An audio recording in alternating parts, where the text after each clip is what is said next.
संजय राऊतांना अटक झाली। शरद पवारांनी सांगितले ईडी कारवाईचे राजकारण।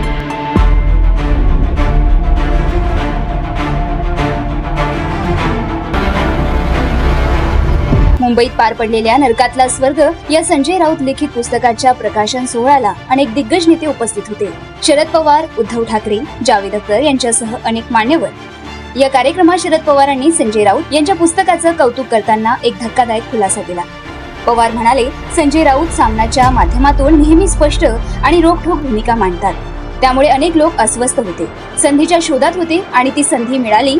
पत्राचाळ घोटाळ्याच्या आरोपांच्या रूपात संजय राऊत यांनी इतरांवर कारवाई व्हावी म्हणून केंद्र सरकारला पत्र लिहिलं, पण उलट त्यांच्यावरच कारवाई झाली। पवारांनी आणखी काही उदाहरणं दिली। एकनाथ खडसेंचे जावई इंग्लंडहून भारतात आले आणि त्यांना तात्काळ अटक झाली।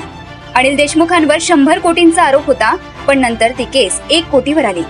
शरद पवार म्हणाले की हे सगळं ईडीच्या चुकीच्या आणि निवडक कारवायांचं उदाहरण आहे, पण या सगळ्यांनी संकट झेलली तरी एकमेकांना धीर दिला। हे पुस्तक म्हणजे केवळ जेलमधील अनुभव नव्हे, तर सत्तेचा कसा गैरवापर होतो याचं जिवंत चित्रण आहे, असं शरद पवारांनी म्हटलंय।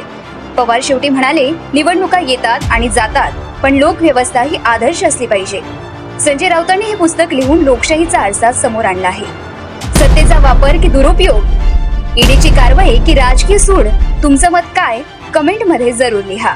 जर तुम्ही अजूनही YouTube चॅनलला सबस्क्राईब केलं नसेल तर ते लगेच सबस्क्राईब करा।